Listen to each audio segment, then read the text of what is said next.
अगर हमारे पास वेबसाइट मैंने कहा बनी आती है तो हम पहले उसका कंटेंट देखते हैं, क्वालिटी चेक करते हैं, उसको रीराइट करते हैं, उसमें वो चीजें ऐड करते हैं, फिर उसका एसईओ प्रॉपर शुरू करते हैं। लेकिन अगर आपको ऐसा ना होगा कि वेबसाइट कंटेंट नहीं, आपने बिल्कुल जीरो से स्टार्ट लेना है, तो सारा चीजें आप खुद से देखेंगे और कंटेंट बना के वेबसाइट पे आप, हम अभी कंटेंट बनाना सीखते हैं, और जब कंटेंट बनाना सीख लेंगे तो आपको अंदाजा हो जाएगा कि अगर आपको ऐसी वेबसाइट मिलती है जिसमें कंटेंट पहले बना हुआ है, उसको आपने कैसे ठीक करना, उसको कैसे आपने गूगल और यूजर फ्रेंडली बनाना। तो मैंने कहा सबसे पहले गूगल फ्रेंडली बनाएंगे, फिर हम यूजर फ्रेंडली उसको बनाएंगे, आपकी वेबसाइट को विजिट करते हैं। तो अब कंटेंट में चीजें कौन कौन सी आती है, फर्स्ट करें मैं गूगल में जाके अगर एसईओ ही लिखता हूँ, गूगल में जाके अगर फर्स्ट करें मैं एसईओ लिखता हूँ, जाके और फर्स्ट करें कोई कीवर्ड ऐसा जो मैं गूगल में जाके टाइप करता हूँ, तो अब जो गूगल में मैंने सर्च किया और गूगल में सर्च करने के बाद आप देखें कि मुझे रिजल्ट में जो चीजें नजर आई कि ऑल का मतलब था कि इसमें ग्राफिक भी हो सकती है, वीडियोस भी आ सकती हैं, टेक्स्ट भी आ सकता है, न्यूज भी आ सकती है, आपके गूगल मैप भी आ सकता है। ये सारी चीजें जो आपको यहाँ नजर आ रही हैं, ये बेसिकली सारी ऑल के अंदर है। लेकिन अगर आप इमेजेस को सर्च करना चाहते हैं, वीडियो में सर्च करना चाहते हैं, न्यूज, मैप, तो इनको आप सेपरेट भी सर्च कर सकते हैं। इसका मतलब ये हुआ कि इंटरनेट पे जो ज्यादा चीजें सर्च होती हैं उनमें कंटेंट के टाइप किया है, या तो टेक्स्ट होगा, ग्राफिक होगी, आपकी वीडियो होगी, आपका टेक्स्ट होगा, गूगल मैप होगा, जब और में कुछ और ऑप्शन भी आ जाएंगी। ये कंटेंट है जो इंटरनेट पे ज्यादा सर्च हो रहा है। इसी तरह की चीजों को हमने अपनी वेबसाइट में लेके आया। सबसे पहले मैं जो बात करूंगा, मैं टेक्स्ट पे बात करूंगा कि टेक्स्ट कंटेंट कैसा होना चाहिए। अभी हम उसका एसईओ नहीं करेंगे, लेकिन हम कोशिश करेंगे कंटेंट एसईओ फ्रेंडली हो। एसईओ तब करेंगे जब हम कंटेंट बना चुके होंगे, फिर हम उसको ऑप्टिमाइज करेंगे कि हमने इसको इसमें वो कीवर्ड या जो भी चीजें आपने ऐड करनी वो कैसे होगी। लेकिन फिलहाल हम एक ऐसा कंटेंट बनाएंगे तो यूजर और सर्च इंजन फ्रेंडली हो। एसईओ वाला काम बाद में करेंगे आप। अब सबसे पहले बात की, जब हम कंटेंट की बात करेंगे तो मैंने कहा टेक्स्ट ज्यादा सर्च होता है, उसके बाद वीडियोस हैं, ग्राफिक हैं, ये सारी चीजें इंटरनेट पे सर्च होती हैं। तो हम सबसे पहले बात करेंगे कि टेक्स्ट कंटेंट कैसे बनाया जाएगा, टेक्स्ट कंटेंट कैसा होना चाहिए। पहले मैं टिप्स देता हूँ कि कैसा होना चाहिए, फिर हम बात करेंगे किसकी लैब कैसी होगी। कंटेंट बनाने के लिए सबसे पहला पॉइंट जो आपने साथ साथ नोट भी करना है, और आप में से जो कंटेंट राइटर्स हैं वो भी इसको ध्यान में रखें कि कल जब आप सिंपल कंटेंट लिखते हैं तो मार्केट आपको और तरह का पे करती है, अगर आप एसईओ फ्रेंडली राइटिंग करते हैं तो मार्केट आपको और तरह का पे करती है। फर्स्ट करें कि अगर आप सिंपल राइटर के तौर पे मार्केट में, क्योंकि बेशुमार जॉब है मार्केट में जो लोग कंटेंट राइटिंग की जॉब करते हैं, अगर एसईओ नहीं आपको आता तो हो सकता है मार्केट आपको 30-40 पे करती हो कंटेंट राइटिंग का। लेकिन अगर आप एसईओ भी साथ जानते हैं तो आपकी सैलरी 30-40% बढ़ जाती है, क्योंकि आपको ज्यादा पता है कि आपने गूगल और यूजर फ्रेंडली कंटेंट कैसे बनाना। मैं कुछ टिप्स दूंगा, बेशुमार लोग और भी डिस्कस करते हैं, लेकिन मैं कुछ टिप्स दूंगा जिसको आपने फॉलो करना है जब आप लिखेंगे। मैंने कहा लैब्स की बात में करेंगे बनाना कैसे। फिलहाल हम उसकी कुछ टिप्स डिस्कस करते हैं कि क्या क्या चीजें आपके उस कंटेंट में होनी चाहिए। और पहले मैं बात करूंगा टेक्स्ट की, कि जो टेक्स्ट ज्यादा इंटरनेट पर सर्च होता है उसमें आपने किन चीजों की केयर करनी है। जब भी आप कंटेंट बनाएंगे, पहली चीज आप जो अपने माइंड में रखेंगे कि आप कंटेंट बनाने जा रहे हैं,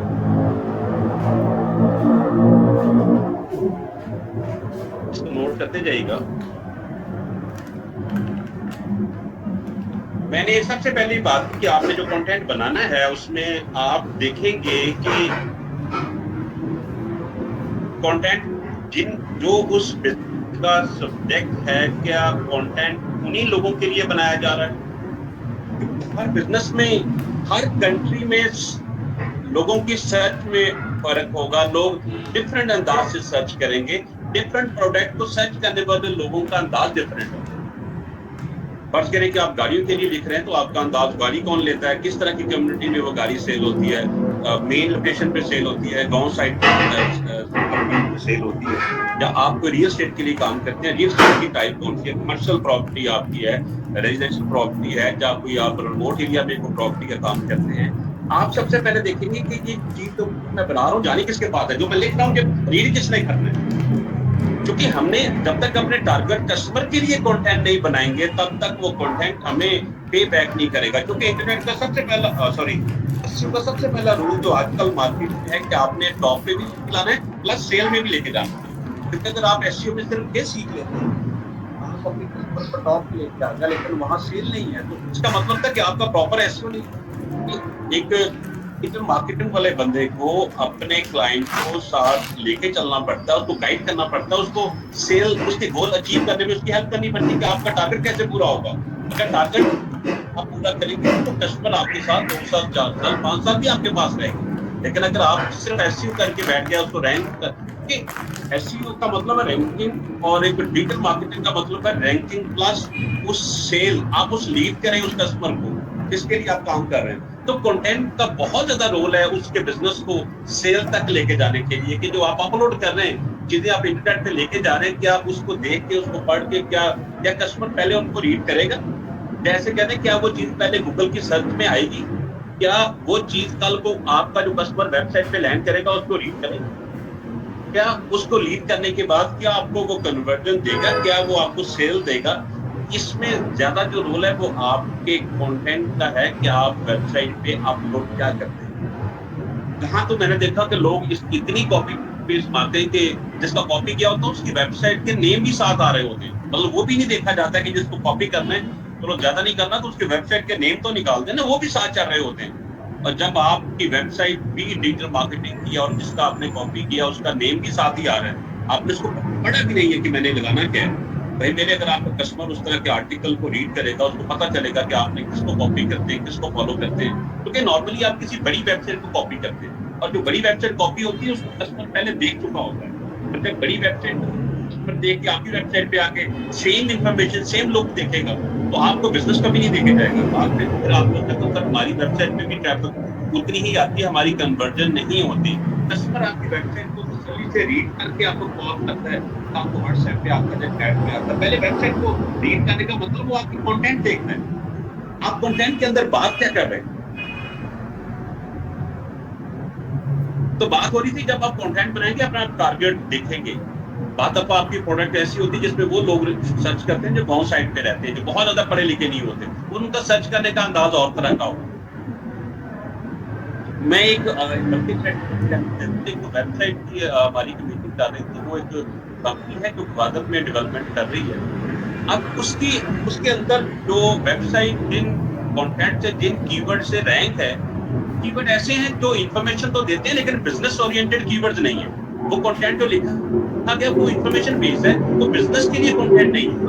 मसलन अगर एक वेबसाइट ग्वादर के लिए काम कर रही है, अगर हम कहते हैं को बंदा सी पैक लिखे या लिखे कि सी पैक क्या होता है, आपकी वेबसाइट टॉप पे आ जाए, सी पैक को सर्च करने वाला बंदा हो सकता है वो ग्वादर पे रियल एस्टेट में इन्वेस्ट नहीं करना चाहता।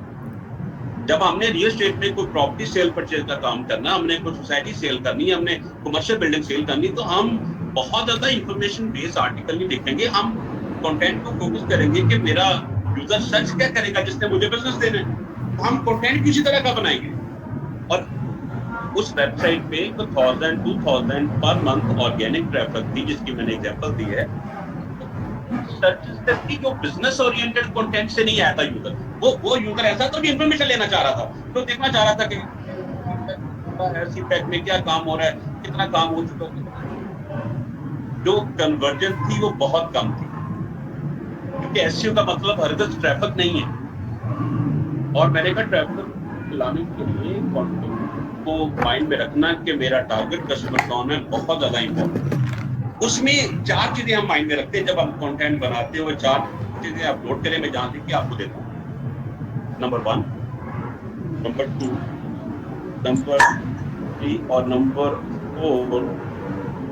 ये 4 चीजें होंगी। पहला पॉइंट है जब हम देखेंगे कि हमने अपने टारगेट कस्टमर के लिए लिखना है और टारगेट कीवर्ड के लिए लिखना है, तो 4 चीजों को हम माइंड में रखें। कौन सर्च करेगा, क्या सर्च करेगा, किस वजह से सर्च करेगा।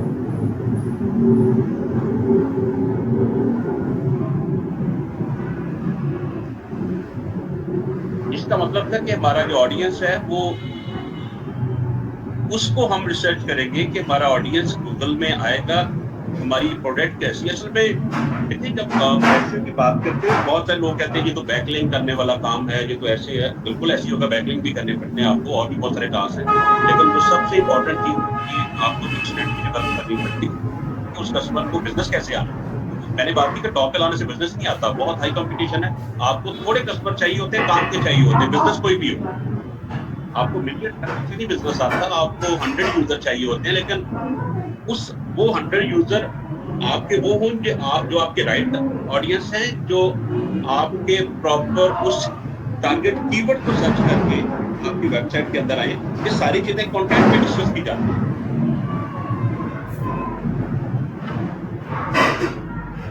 एक मिनट के लिए होल्ड कीजिएगा।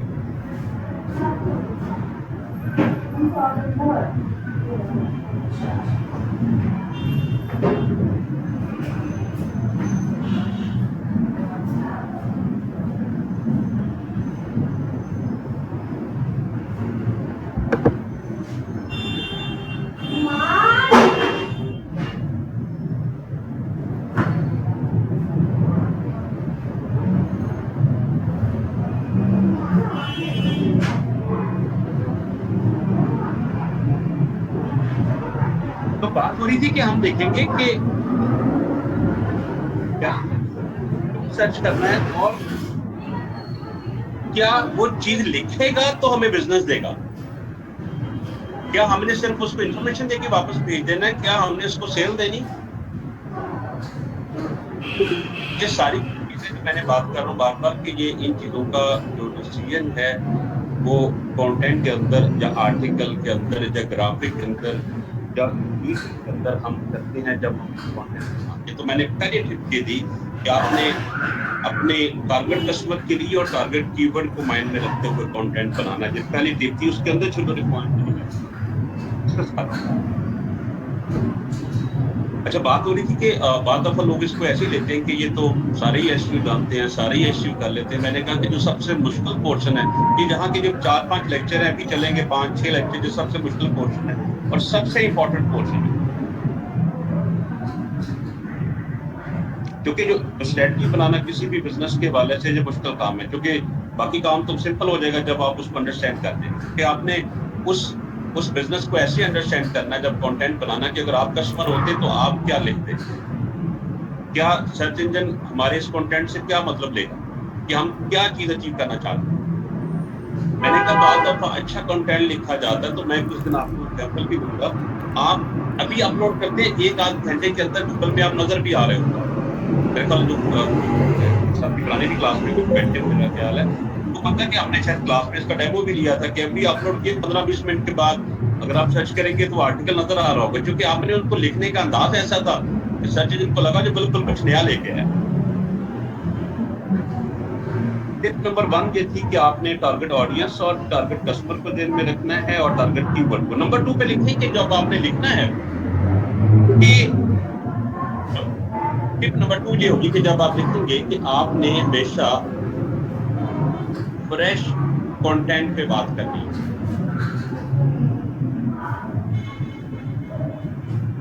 फ्रेश कंटेंट का मतलब था कि अगर कोई पुरानी चीज भी लेके आ रहे हैं तो अंदाज नया होना चाहिए, अदरवाइज चीज नई होनी चाहिए। अगर आपको वो चीजें आप डिस्कस कर रहे हैं जो मार्केट में 4 साल 10 साल 6 साल 5 साल 2 साल पहले आई थी, उनको टॉप पे लाना हो सकता है आपके लिए मुश्किल। मैं स्पेशली ब्लॉग टाइप वेबसाइट की भी मैंने जो बात की है, आगे चल के मैं बात करूंगा कि कंटेंट भी दो तरह का होता है, सर्विसेज का अलग होता है, ब्लॉग टाइप कंटेंट अलग होता है। लेकिन फिलहाल मैंने ये बात की कि कंटेंट जो आपने लेके आना वो फ्रेश लेके आना, कोई नई चीज। आपको डिफरेंट सॉफ्टवेयर हैं जहां से जाके आप गूगल ट्रेंड से जाके सर्च कर सकते हैं कि मार्केट में नया क्या आया। गूगल ट्रेंड आपको बता देता है कि मार्केट में नई नई चीजें आपकी इंडस्ट्री में कौन कौन सी आ रही है। आप गूगल के अंदर जहां सर्च करके भी जहां से आप अपने टूल में जाके चेंज कर सकते हैं, टाइम आप चेंज कर सकते हैं कि आप कहते हैं मैंने वो देखना है जो इस फील्ड के वाले से अभी अपलोड हुआ है। गूगल कहता है बताएं, मैं अगर फर्ज के अभी आपके सामने एसईओ अपडेट के वाले से सर्च करता हूँ, एसईओ न्यूज के वाले से सर्च करता हूँ और जाके इसको मैं कहता हूँ कि मुझे वो चीज बता जो अभी 24 घंटे पहले अपडेट हुई है, तो वो आपको बताएगा कि कौन कौन सी चीजें हैं जो आज के दिन में अपडेट हुई। गूगल के पास फ्रेश आई हैं, तो आप जाके कहाँ से नहीं देख सकते, आपकी इंडस्ट्री में नया अपलोड है, नई चीज आ रही है, ताकि आप उसके ऊपर बात करें। तो अभी मैंने सेंड किया, वो बता रहे हैं कि इसके ऊपर जिसको ब्लॉग पे आर्टिकल मिला कब अपडेट हुआ, मिनट्स की बात हो रही है। मैंने कहा मैंने जहाँ 1 से 2 मिनट भी टाइम देखा, अब 1 मिनट पहले अपडेट हुआ, और आपको नजर आ रहा है और आज इस चीज को लेके है। फिर अगर आपको नई चीज चाहिए हो तो आप गूगल पे जाके, मैंने 2 सॉफ्टवेयर की बात की, ट्रेंड के नाम का सॉफ्टवेयर, उसको भी इस्तेमाल करते हैं, और दूसरा आप जहाँ से अपडेट करके भी चीजें सर्च कर सकते हैं। मार्केट में आप नया क्या सर्च हो, मार्केट में नया क्या अपलोड हो रहा है, ताकि आप उसको स्टडी करें, उसके बाद फिर आप चीजें बनाना शुरू करें।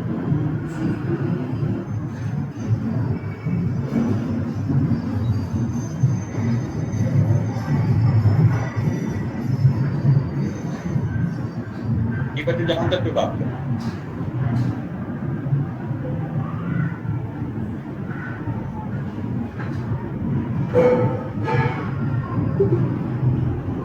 जो मैंने डिस्कशन की इसमें क्वेश्चन कर रहा हूं।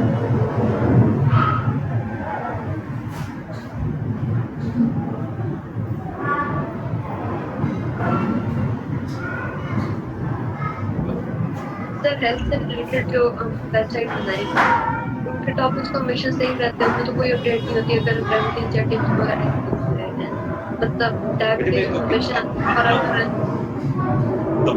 दोबारा बात कीजिए, क्या कहा आपने? सर आई एम सेइंग कि वेबसाइट अगर हमारी जिस तरह मैंने अपनी बनाई है हेल्थ टिप क्लिनिक की है, तो हेल्थ जो है वो मेडिकली नहीं है लेकिन रेमेडीज के थ्रू उनको क्योर किया जा रहा है डिफरेंट बीमारियों डिजीज को। अब डायबिटीज है तो वो तो और रैपर है, उसको तो लोग हमेशा ही सर्च करेंगे या वो भी ट्रेंड में आएगा, उसकी रैंकिंग होगी कि आजकल ट्रेंड में है या नहीं है। आपने जो बात की डायबिटिक पेशेंट की अगर आप बात करें, उसमें बहुत ज्यादा अपडेट्स आती हैं, लोग बहुत ज्यादा लिखते हैं, उसमें नए-नए ट्रेंड आते हैं, टिप्स आती हैं, लिखने का अंदाज डिफरेंट होता है, डिफरेंट सीजन में डिफरेंट तरह का उसके बारे में लिखा जाता है, उसमें तो बहुत कुछ होता है। आप उसमें देखिए अंदाज डिफरेंट कर सकते हैं, अपनी वर्डिंग बेहतर कर सकते हैं, नई-नई मैं भी आपको एक सोर्स बताता हूँ इंटरनेट पे, नई-नई चीजें अपडेट हो रही होती हैं, वहां से जाके आप सर्च करें कि इस फील्ड के हवाले से नया क्या आ रहा है।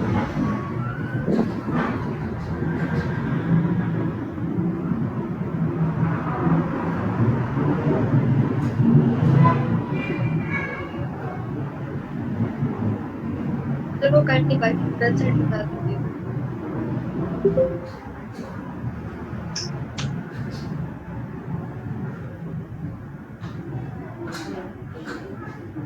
जी बच्चों, और कोई बात करना चाहिए?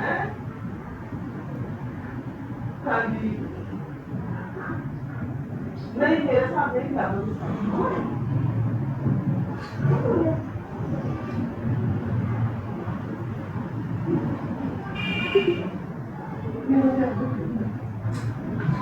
क्या कह रहे हो?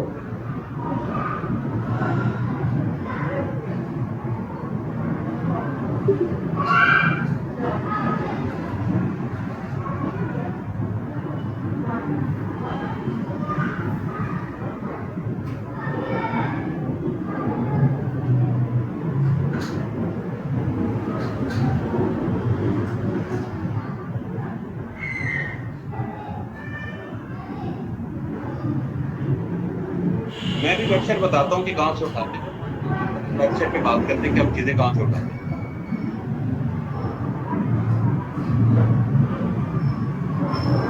नेक्स्ट आते हैं कि जहां मैंने बात की कि जो भी आपने चीज अपलोड करनी की ट्राई कीजिएगा, फ्रेश कंटेंट को, फ्रेश मीन के नई से नई चीज को आपने ट्राई करना है।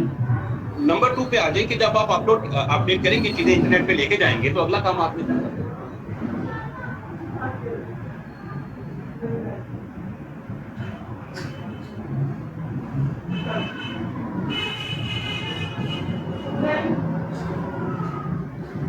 इसका मतलब ये था कि जब हम चीजें अपलोड करते हैं तो हम एक प्रॉपर रिसर्च वर्क नहीं करते, हम या तो कॉपी पेस्ट करते हैं या फिर चीजें हल्की सी इंफॉर्मेशन देके बेसिक चीजें इंटरनेट पे उठा के अपलोड कर देते हैं। जितना बेसिक अपलोड करेंगे उतना ही गूगल के पास कंटेंट ज्यादा होगा, उतना ही आपके रैंक होने के या रैंकिंग को बरकरार रखने के चांस ज्यादा होंगे।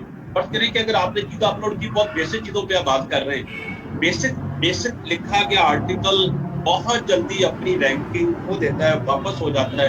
अगर आपने बहुत ज्यादा एफर्ट नहीं की, हाँ तो लोग कहते सर अभी हमने वेबसाइट पे वो डाटा अपलोड किया था, पहले रैंक हो गया, फिर वो वापस चला गया, उसने उसकी रैंकिंग निकाल दी। इसका मतलब है कि आपने उसके अंदर कोई बहुत ज़्यादा इन डेप्थ वर्किंग नहीं की, आपने उसके ऊपर कोई सर्च वर्क नहीं किया, बहुत ज़्यादा डिटेल नहीं की आपने, बहुत ज़्यादा बेसिक चीज़ों पे आप बात कर रहे हैं। अगर आप कंटेंट बहुत बेसिक चीज़ों पे लिखेंगे, तो आपके रैंकिंग रखने के चांस कम होते जाएंगे। आपको अपने इस फील्ड में थोड़ी-सी आपको याद है मैंने शुरू में एक बात की थी, जब आपने इंटरनेट पे अपना काम शुरू करना, तो आपने सबसे पहले देखना है कि आप किस सब्जेक्ट में कंफर्टेबल। हमारे जो बच्चे जो कि सब्जेक्ट वो लेते हैं जो किसी को देख के शुरू करते हैं, किसी को देख के उन्होंने कंटेंट पे किसी को देखा कि वो भी ये काम कर रहा है, मैंने भी ये काम करना है। हो सकता है उसकी उस कंटेंट पे ग्रिप ना हो, उसको पता ही नहीं उस फील्ड के हवाले से। जब उसको उस फील्ड के हवाले से पता नहीं होगा, तो वो इन डेप्थ कैसे वर्किंग कर पाएगा? जहाँ लिखा गया कंटेंट गूगल में या तो रैंक नहीं होता, और अगर किसी वजह से रैंक हो भी जाए तो चांस हमेशा रहेगा, क्योंकि बहुत ज़्यादा डिटेल वर्किंग नहीं हुई, तो वो वेबसाइट बाहर निकल जाएगी गूगल से। जब भी वो अपडेट आएगी, जब भी उससे बेहतर वो कंटेंट लेके आएगा, उसका आर्टिकल बाहर हो जाएगा। तो आपको जो भी लिखना है, उसमें एक अथॉरिटी कंटेंट बनाना है। अथॉरिटी कंटेंट का मतलब था प्रॉपर एक सर्च पर करके इंटरनेट पे जाके ऐसे डिफरेंट तरह के रिसोर्सेज हैं, जहाँ नई से नई चीज़ें पड़ी होती हैं, वहाँ से आप उठा के वहाँ से वर्किंग करें। एक होता है कि आप गूगल की नॉर्मल सर्च करते हैं, एक होता है गूगल में जाके हम लिखते हैं, और वैसे भी गूगल में जाके लिखते हैं और पहली 5-10 वेबसाइटों को देख के हम चीज़ें बना रहे होते हैं। गूगल पे कुछ ऐसी भी लोकेशंस हैं, जहाँ कम लोग जाते हैं, जहाँ ज़्यादा एडवांस मटेरियल पड़ा होता है किसी भी सब्जेक्ट का। तो मैं आपको एक जगह बताता हूँ, वहाँ जाके आप ट्राई करेंगे तो आपको अपने फील्ड के हवाले से बहुत ज़्यादा अच्छा कंटेंट मिलेगा।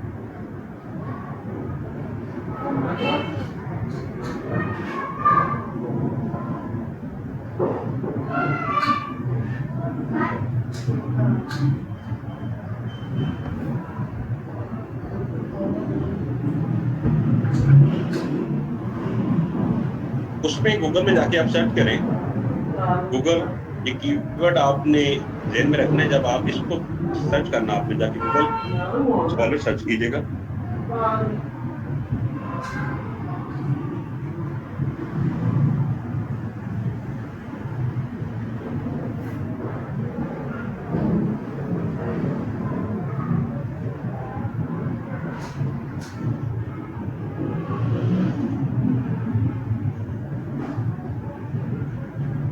ये देखें कि ये वेबसाइट है।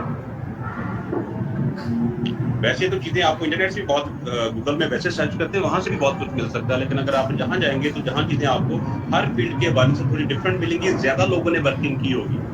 बहुत सारे प्रोफेसर जो चीज़ें बुक्स लिखते हैं, अपने डिफरेंट तरह के थीसिस बनाते हैं, पीआईडी के लोग थीसिस बनाते हैं, बहुत सारी सर्च वर्क होता है किसी भी फील्ड का, तो लोगों ने यहाँ अपडेट किया होता है।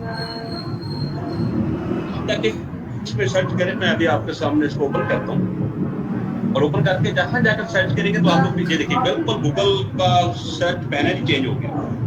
ये नॉर्मल गूगल नहीं है। देखिए वो क्या कह रहे हैं, क्या चाहिए आपको। बात दफा आपको आर्टिकल नहीं मिल रहे होते, हर तरह का आर्टिकल आपको यहाँ से मिलेगा, और इतनी डिटेल मिलेगा आर्टिकल, इतनी डिटेल से आर्टिकल आप हो सकता है नॉर्मल सर्च से आपको ना मिले, या हो सकता है नॉर्मल सर्च से आपको फ्रेश चीज ना मिले। अगर आप जहाँ सर्च करेंगे तो बहुत कुछ आपको फ्रेश मिलेगा। फर्ज करें कि मैं जहाँ जाके लिखता हूँ, मैंने जाके लिखा है एस्ट्रोटेक्स। अब आप गौर कीजिएगा कि यूआरएल नजर आ रहे हैं जो आपके नॉर्मल सर्च से दिख रही है।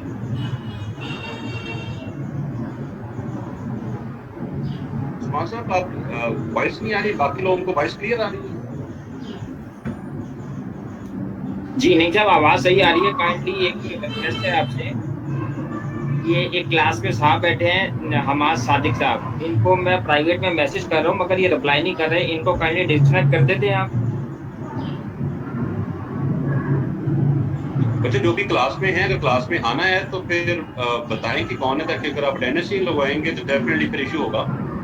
ये हमाद सादिक साहब बैठे हैं, इनको मैं प्राइवेट में मैसेज कर रहा हूँ, ये रिप्लाई नहीं कर रहे। या तो इनको डिस्कनेक्ट कर दें, या ये कोई प्राइवेट में मैंने मैसेज किया है, ये मैसेज का रिप्लाई कर दें। Okay, thank you. और दूसरी अनाउंसमेंट नहीं साहब ये थी कि कुछ लोगों का बैलेंस रहता है, तो कमिंग वीक में काइंडली उनसे रिक्वेस्ट है कि बैलेंस अपने जमा करवा दें। तो सर साहब क्या नाम बताया आपने? हमाद सादिक साहब हैं। ओके, शाह साहब कह रहे हैं उनका रिकॉर्ड नहीं आ रहा इनके पास, तो मैसेज भी किए हैं मगर वो चले वो लेफ्ट हो गए हैं।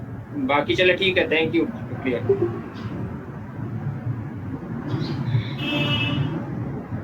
ये बच्चों बात हो रही थी कि आपने ऑप्शन के लिए के नॉर्मल गूगल इस्तेमाल नहीं किया क्योंकि आपने थोड़ा सा रिसर्च पर करना था, आपको इन डेप्थ नॉलेज चाहिए था, जिस सब्जेक्ट के वाले से भी आपने कंटेंट बनाना था। तो वहां आप देखिए वो आपसे पूछ रहा है कब का कंटेंट आपको चाहिए। 16 की बात की, 19 की बात की, उसने 20 की बात की। आप कस्टम डेट दे सकते हैं, मुझे इस डेट से इस डेट का कंटेंट चाहिए। आप जहां जाके स्टडी करेंगे तो आपको बहुत सारी चीजें ऐसी मिलेंगी जो नॉर्मल सर्च में आपने नहीं देखी होगी। उसके रीजन है जहां जो लोग आके अपनी चीजें अपलोड करते हैं, जो वो लोग हैं जो उस फील्ड के बेहतरीन लोग होंगे, जो उस फील्ड में ज्यादा रिसर्च वर्क करते हैं। अगर जहां जाके स्टडी करेंगे आपका नॉलेज भी डिफरेंट होगा और आप अपनी वेबसाइट के लिए अच्छा कंटेंट बना सकते हैं। डिफरेंट बुक्स आपको मिल जाएंगी, ऐसी बुक्स आपको निकाल के देगा। फर्ज करें कि आप चाहते हैं कि आपको नया चाहिए, तो आपने 2020 सेलेक्ट किया तो देखिए कि वो चीजें आपको निकाल के देगा जो इस फील्ड में नई चीजें होंगी। पीडीएफ फॉर्मेट मिल जाएगा आपको, टेक्स्ट फॉर्मेट मिल जाएगा। देखिए मैंने भी सर्च किया तो कहता है पीडीएफ फाइल मेरे पास, अगर आप इसको डाउनलोड करना चाहते हैं। अब मैंने एसईओ टिप सर्च किया है तो वो पीडीएफ फाइल आपको दे रहा है और इसमें आप देखेंगे भाई अच्छा लिखा होगा इसने और नई चीजों पे बात की हो। पूरा डॉक्यूमेंट आपको मिलेगा जहां से। इस तरह थोड़ी सी आप अगर वर्किंग करेंगे तो अच्छा कंटेंट आप जहां से निकाल। और इधर कंटेंट इसलिए भी अच्छा मिलता है कि जहां लोग आके डिफरेंट तरह का जो लोग कंटेंट अपलोड करते हैं, लोग उनके लिए वोटिंग करते हैं। लोग उनको वोट देते हैं कि कंटेंट किसका अच्छा है, किसको लोग ज्यादा पढ़ते हैं उसको डेफिनेटली उसको वोट किया जाता है, जहां उसकी वर्थ पड़ती है, उसको बिजनेस मिलता है जहां से। इसलिए लोग जो जहां अपलोड करते हैं उनकी क्वालिटी बहुत ज्यादा अच्छी होती है। तो अगला काम आपने करना है, जब आपने कंटेंट बनाना तो आपने यहाँ जाके वर्किंग करनी, जहां से आर्टिकल को लेके आना। नेक्स्ट आगे जो कि थोड़ा सा टेक्निकल बात करते हैं,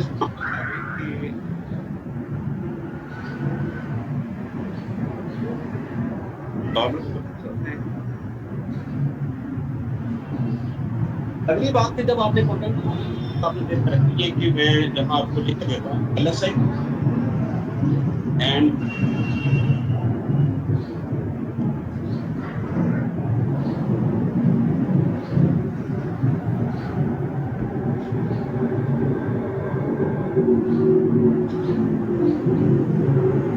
चलो पहले इस पे बात करें। अभी कीवर्ड हमने डिस्कस नहीं किया, जैसे अभी आर्टिकल पे बात हो रही है। मेरे अभी क्योंकि वो डेट थोड़ी सी कम थी इसलिए जो कंटेंट कम दिखा रहा है, मैं दोबारा सर्च कर लेता हूँ। ये देखिए अगली मैंने बात की LSI वर्ड। आप इसको ज्यादा बेहतर है कि सिर्फ वर्ड कहें, कीवर्ड भी नहीं कहें। LSI वर्ड जब आप राइटिंग करेंगे तो आपने उस कंटेंट को तैयार करना, तो आपने LSI वर्ड को ध्यान में रखना जब आप आर्टिकल बना रहे हो। बनाएंगे कैसे, मैंने कहा वो लैब बात की बात है, लेकिन बनाते हुए आपने ये टेक्निक ध्यान में रखनी। सबसे पहले तो LSI था क्या, फुल फॉर्म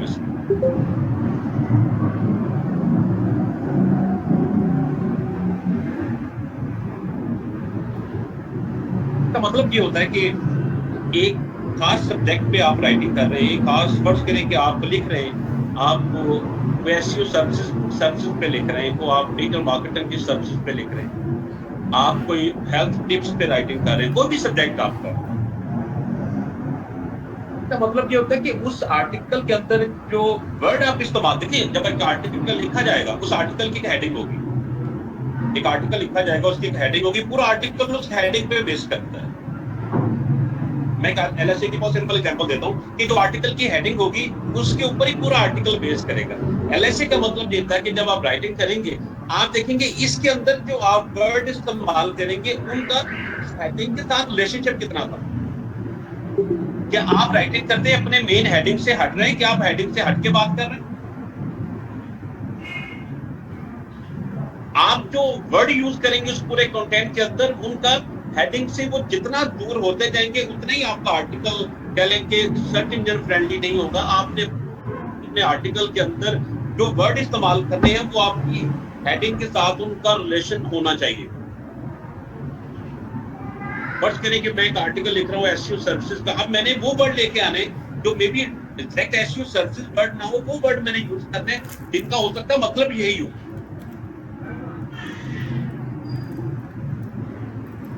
इसकी मैं एक और सिंपल एग्जांपल देता हूँ। फर्ज करें कि एक कीवर्ड है जिससे हम रैंक हैं, तो कीवर्ड था एसईओ ट्रेनिंग इन लाहौर। ये मेरा मेन हेडिंग थी जिसमें मैं आर्टिकल लिख रहा था। अब उसमें एसईओ कोर्सेज के हवाले से बात हो सकती है, एसईओ कॉलेज के हवाले से बात हो सकती है, एसईओ इंस्टीट्यूट के हवाले से बात हो सकती है, तो ये एसईओ क्लास के हवाले से बात हो सकती है। ये वो वर्ड है जिनका उस मेन वर्ड के साथ रिलेशन बनता है।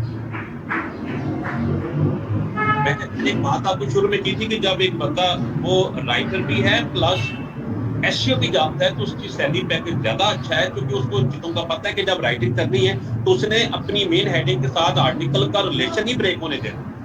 अगर आप आर्टिकल में रिलेशन ब्रेक कर जाते हैं, बात आपने एसईओ की शुरू की थी और करते करते आप किसी और बात की तरफ चले गए, जब आपके आर्टिकल को रीड करता है तो उसको नहीं समझ आती कि आप एक इस आर्टिकल पे बात क्या करना चाह रहे हैं, आप इस आर्टिकल में क्या दिखाना चाह रहे हैं, क्योंकि आप डिफरेंट चीजों को हिट कर रहे हैं।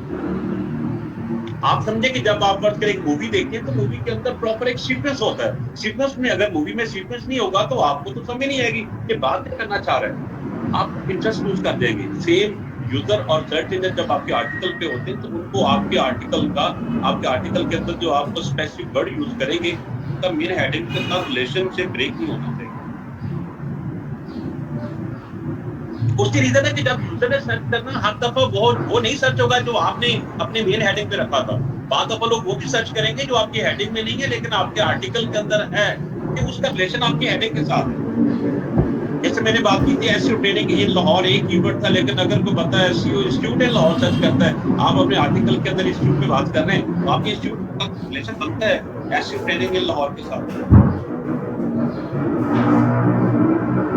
आप कंटेंट बनाएंगे तो आपने एलएसए वर्ड रखने होते हैं निकाल के कि भाई मैंने इस आर्टिकल के अंदर इंडियन वर्ड पे बात करनी है, और अपने हटके नहीं करेंगे।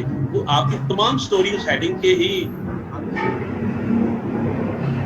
जैसे एक चैप्टर का नेम है तो पूरा चैप्टर उस पर बेस करता है, मूवी का नेम है तो पूरी मूवी उस पर बेस कर रही है। इसी तरह जो आर्टिकल की हेडिंग है सारा आर्टिकल उस पर बेस करता है। और देखिए ये चीजें हमने डेली वेबसाइट पे अपडेट करनी होती है, हम डेली इन चीजों का ख्याल रखते हैं कि भाई कंटेंट ऐसा चाहिए।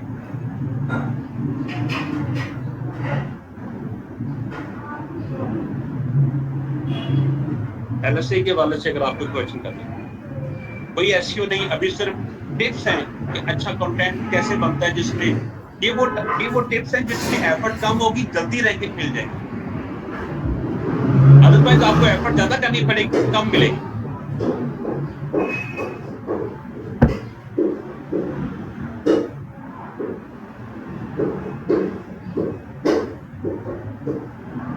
ये बच्चों इस एलएसए के हवाले से अगर कोई क्वेश्चन को चैट पे बात करना चाहे।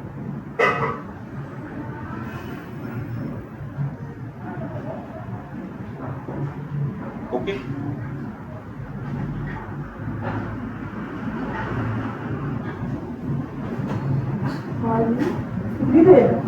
आप भी घूम रहे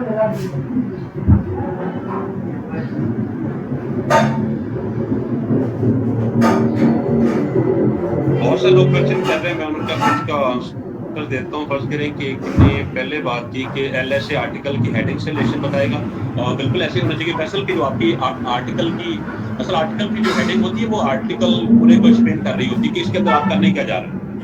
कभी ऐसा नहीं हुआ कि हेडिंग और नीचे स्टोरी और, जो हेडिंग होगी वही नीचे स्टोरी होगी, ये एक्सप्लेन करना होगा। तो एलएसए बेसिकली आपका रिलेशन रखते हैं अपनी आर्टिकल की हेडिंग के साथ। उसकी रीजन है कि यूजर ने, मैं उसकी एक प्रैक्टिकल एग्जांपल भी आपको दिखाऊंगा, उसके रीजन मैं आपको बता दूं उसका बेनिफिट क्या होता है। एक तो सर्च इंजन गूगल को एक सीक्वेंस समझ आता है कि आर्टिकल के अंदर ये हर इस सब्जेक्ट को हर पहलू से डिस्कस किया गया, इसकी हर चीज को देखा गया। दूसरा उसका बेनिफिट ये भी होता है, फर्ज करें कि आपने आर्टिकल लिखा जो उसकी हेडिंग है, ये आप उसके आर्टिकल को बनाते जा रहे हैं। समटाइम आपने जहां डिस्कस किया था एसईओ, फर्ज करें कि इंस्टीट्यूट इन लाहौर, और किसी बंदे ने यही सर्च किया जो आपका ये एलएसए वर्ड जो आपने जहां इस्तेमाल किया था, आपका प्राइमरी ये नहीं था, हेडिंग आपकी कुछ और थी। तो गूगल हो सकता है कि आपकी इस पैराग्राफ से गूगल को मैसेज चला जाता है कि इस आर्टिकल के अंदर ये आर्टिकल उस सर्च से ज्यादा मैच करता है। आप गूगल आपके इस पैराग्राफ को उठा के सर्च में एज ए डिस्क्रिप्शन आपको शो कर, तो मैं आपको प्रैक्टिकल एग्जांपल दिखाऊंगा कि एक ही पेज एक ही पेज गूगल में सर्च में आ रहा है डिफरेंट कीवर्ड के साथ और उसकी डिस्क्रिप्शन भी डिफरेंट आ रही है। वो डिस्क्रिप्शन वो नहीं जो आपने उसको एसईओ करने में की थी, बल्कि वो डिस्क्रिप्शन है जो आर्टिकल में डिफरेंट वो पिक कर रहा है गूगल पोजीशन। फर्क करें, इधर मैंने लिखा है एसईओ इंस्टीट्यूट इन लाहौर, जहां मैंने बात की थी for example SEO courses in Lahore. आपको बंदा ये सर्च करेगा तो बिल्कुल पॉसिबल चांस बनता है आपका कि आप यहाँ से लाके उठेगा कि आपकी है। तो बात हो रही है कि आपने एलएसए का बिल, एलएसए का मतलब ये होता है कि आपने इसको सम टाइम लोग सेकेंडरी कीवर्ड भी कह लेते हैं, लेकिन ज्यादा बेहतर ये कि ये ऐसा डिफरेंट वर्ड का ऐसा कॉम्बिनेशन जो आपकी हेडिंग के साथ आपका रिलेशन ना टूटने दे, उसको मैं एलएसए वर्ड कहता हूँ। मैं एलएसए कीवर्ड नहीं कह रहा, एलएसए वर्ड कह रहा हूँ। एलएसए वर्ड ऐसे वर्ड जो आपकी मेन हेडिंग के साथ लिंक होते हैं।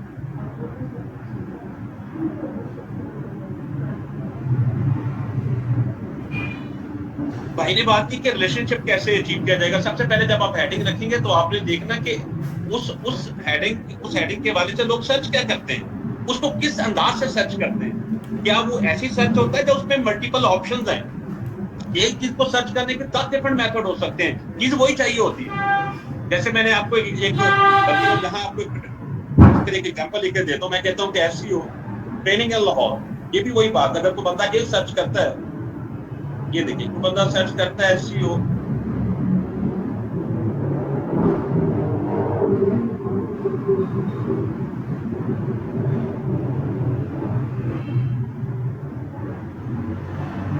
मल्टीपल ऑप्शन हो सकती है। कोई बंदा ये भी सर्च कर सकता है फर्स्ट के डिजिटल मार्केटिंग, ऑलमोस्ट ये भी एसईओ ही एसईओ का पार्ट है। अब ये सारी सर्च नेट पे हो रही है। आप मुझे बता दें कि इन तमाम को सर्च करने वाला बंदा क्या डिफरेंट सोच रखता है।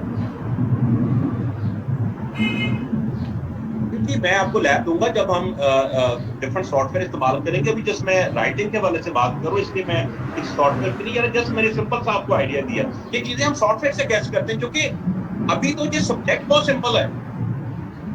अभी तो जो मैंने सब्जेक्ट लिखा ये बहुत सिंपल है, सबको पता है, तो इसलिए मैं एग्जांपल इसकी दे रहा हूँ। कल ऐसे ऐसे बच्चों मार्केट में एसईओ के सब्जेक्ट आते हैं जो हमने जिंदगी में कभी सुने नहीं होते। आपको सिर्फ पाकिस्तान के लिए एसईओ की बात ना करें, समटाइम तो हमें उन कंट्री का भी काम मिलता है जिनमें वो बिजनेस होगा। पाकिस्तान के अंदर वो बिजनेस होता ही नहीं है। जब पाकिस्तानी लोग उस बिजनेस में एसईओ करवाते नहीं है, लेकिन बाहर के कंट्री वो आपसे करवाते हैं। उस बिजनेस में फिर आपको एलएसए वर्ड सर्च करना भी मुश्किल काम हो जाता है। फिर डेफिनेटली आपको सॉफ्टवेयर पे जाना पड़ता है, क्योंकि जहां फिर एक्सपीरियंस भी काम आएगा। अगर आपने ऑलरेडी को प्रोजेक्ट को ऐसा कर रखा, आपका एक्सपीरियंस है, तो आप आसानी से आगे बढ़ पाएंगे। हमारे बच्चे एसईओ वाले इसीलिए सक्सेसफुल नहीं होते कि वो जैसे क्लास लेकर निकलते हैं उनको सिर्फ ये लगता है कि बैकलिंक लगेंगे मसला हल हो जाएगा। एसईओ उनको पहले ही आता है। वो तो अक्सर कहता हूँ वो पहले 4-6 माह के साथ ही नेम के साथ गुरु का वर्ड ऐड कर लेते हैं। जब गुरु बहुत जल्दी ऐड हो जाता तो फिर काम नहीं होता। ये तो एक ऐसा काम है जिसमें आप 5-10 साल बाद भी आपको लगेगा बहुत कुछ अभी बाकी है, क्योंकि चीजें भी चेंज होती जा रही हैं। फिर सब्जेक्ट इतने मैंने कहा कोई लाखों में ऐसे सब्जेक्ट है जिन पर एसईओ हो रहा है। हर सब्जेक्ट को आपने लर्न करना होता है कि इनके प्राइमरी वर्ड क्या होते हैं, इनके एलएसए वर्ड क्या होते हैं। वो आपको सॉफ्टवेयर बताते हैं, जब एक्सपीरियंस फिर आपको बताते हैं।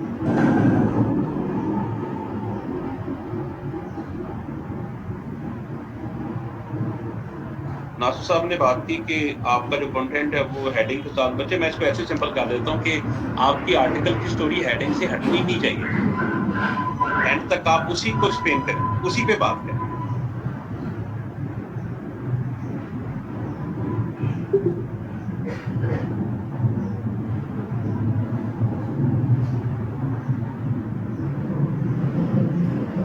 अभी बात की थी कि एलएसए जो मैंने डिस्कस किया, उसके बाद एक वर्ड मैंने और इस्तेमाल किया था इसको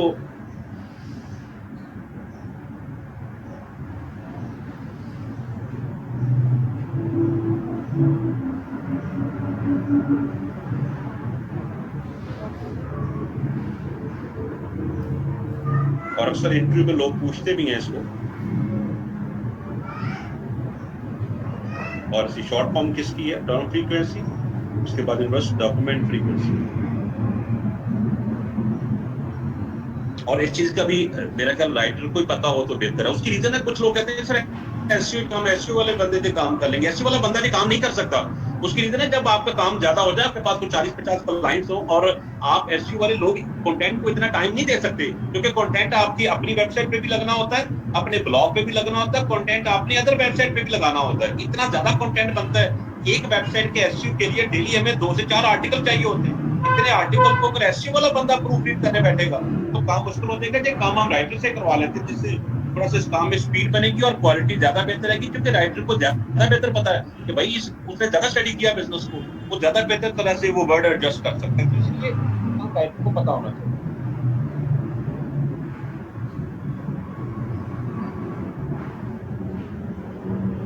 आपका मतलब ये होगा कि टर्न फ्रीक्वेंसी का मतलब होगा कि वो वर्ड आपने अपने आर्टिकल के अंदर कितना फ्रीक्वेंटली इस्तेमाल किया। एक आर्टिकल आपने बनाया, उस आर्टिकल को कितनी दफा आपने रिपीट किया।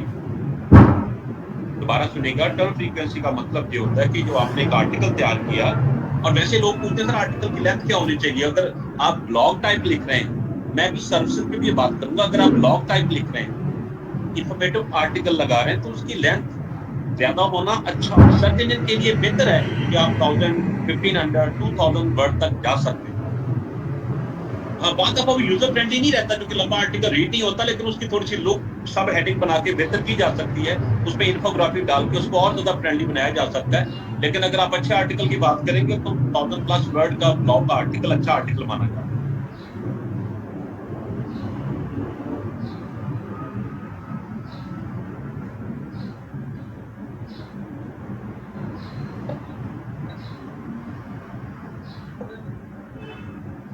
आपका आर्टिकल इसकी लेंथ लगभग 100 वर्ड आपका आर्टिकल है, और उसमें एक वर्ड आपने तो 3 दफा वर्ड आपका अपीयर हो रहा है। आप 3 को डिवाइड कर दें, कह लें कि 100 से डिवाइड करेंगे या 3 को 100 से डिवाइड करेंगे तो 0.03 उसका रिजल्ट है। जिसका मतलब था जो टीएफ की वैल्यू थी 0.03 थी, क्योंकि आपने 100 वर्ड के आर्टिकल के अंदर जो वर्ड था उसको आपने कितनी दफा रिपीट किया। जितनी दफा रिपीट करेंगे उसको आप 100 से डिवाइड करेंगे।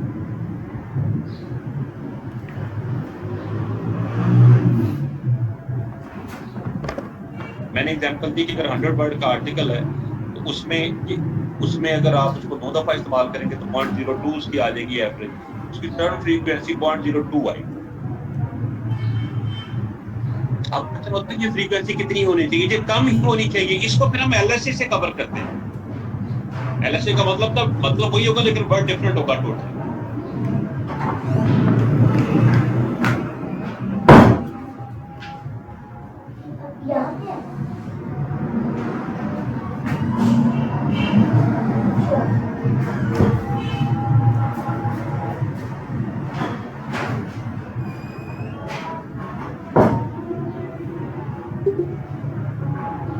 और दूसरा, इसमें अगर मैं इसकी बात करूं बस,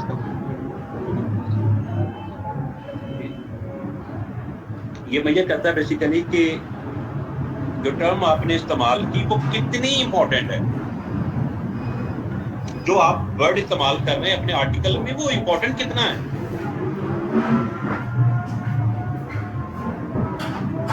उसको कितने लोग इस्तेमाल कर रहे हैं।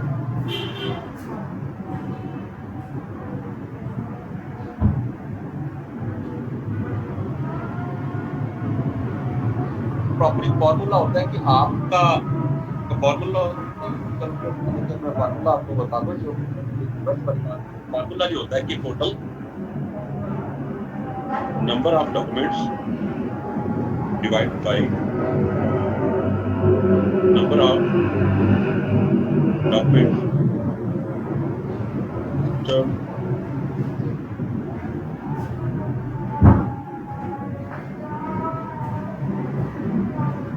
एन मीन के कितनी दफा आपने इसको रिपीट किया। टोटल नंबर ऑफ डॉक्यूमेंट्स, और फिर जो डॉक्यूमेंट आपके पास है उसमें आपने कितनी दफा उसको वर्ड को इस्तेमाल किया। देखिए बेसिकली उस आर्टिकल के अंदर, जो उस बिजनेस के अंदर उन वर्ड की इंपॉर्टेंस कितनी है। जिन चीजों को हम अपने आर्टिकल में लेके आ रहे हैं वो कितनी वर्थ रखते हैं उस बिजनेस के अंदर। या कितने लोग उसको इस्तेमाल कर रहे हैं?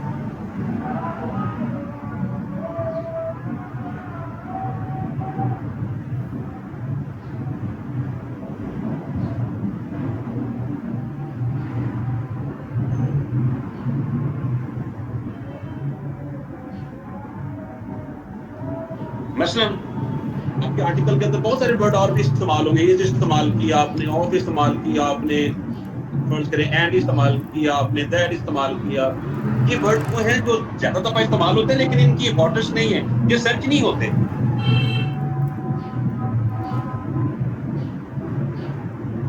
अब जो मैंने पहले आपको एग्जांपल दी थी, जैसे मैंने कहा कोर्सेज हैं, ट्रेनिंग है, इंस्टीट्यूट है, अब ये उस बिजनेस में इनकी इंपॉर्टेंस ज्यादा है।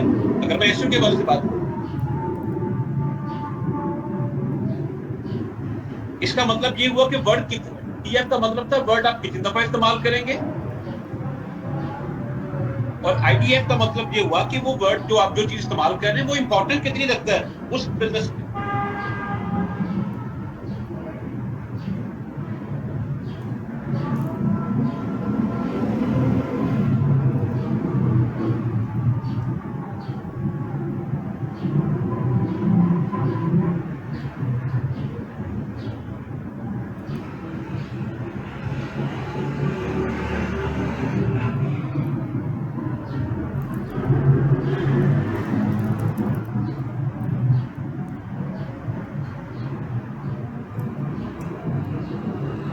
जहां तक कोई क्वेश्चन करना चाहिए तो मैंने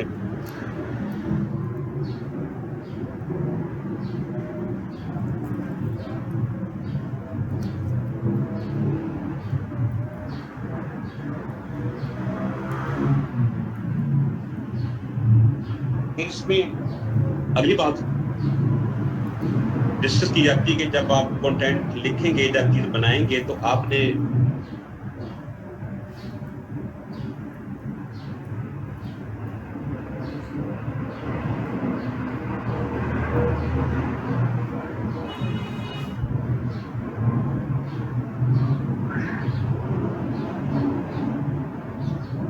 ये चीज ध्यान में रखनी कि आपने सिर्फ सर्च इंजन को, जब अपने कीवर्ड को भी ज्यादा टाइम नहीं देना, ज्यादा फोकस नहीं करना कि आप सिर्फ कीवर्ड ही डिस्कस करते जाएं। आपने अपने यूजर को भी माइंड में रखना, और आपने ये चीज ध्यान में रखनी कि अगर आप यूजर होते हैं आपको ये कंटेंट कैसा लगता है। एक होता है कि आप बार बार कीवर्ड ही रिपीट करते जा रहे हैं, जिस कीवर्ड से आप आर्टिकल को रैंक करवाना चाहते हैं उसको बार बार आप कीवर्ड स्टफिंग का मतलब यहाँ ये होता है कि आप ज्यादा दफा कीवर्ड रिपीट नहीं करेंगे। जैसे अगर हम एलएसए की तरफ चले जाएंगे तो हम यूजर को नहीं फील होगा उसका, क्योंकि अगर आप एक एलएसए इस्तेमाल नहीं करेंगे, आप उसकी टर्म फ्रीक्वेंसी पे बात नहीं करेंगे, आप उस आर्टिकल के अंदर, उस बिजनेस के अंदर इंपॉर्टेंट वर्ड की बात नहीं करेंगे, आप सिंपल अपने कीवर्ड को लेके चलते जाएंगे, वही बार बार डिस्कस करेंगे।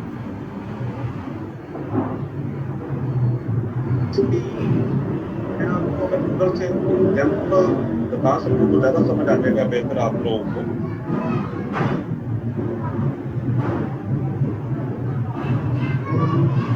ये देखिए कि वो आपको एग्जांपल दे रहा है, बिल्कुल ऐसी राइटिंग की होती है। देखिए ये आपको एक आर्टिकल की एग्जांपल दे रहा है, इसमें कीवर्ड स्टफिंग देखिए कि एक ही बात, इसको बात राइटर का कमाल था कि इसको जैसे एक मूवी बनती है तो मूवी के अंदर जो राइटर होता है वो उसका कमाल है कि उसको किस तरह चीज को पेश करना। बात वही है लेकिन बात करने का अंदाज डिफरेंट है। जिस तरह उसने चीफ लाइट पे बात की, ये कीवर्ड स्टफिंग की बात है कि उसने एक ही बात चीज को बार बार डिस्कस कर रहा है।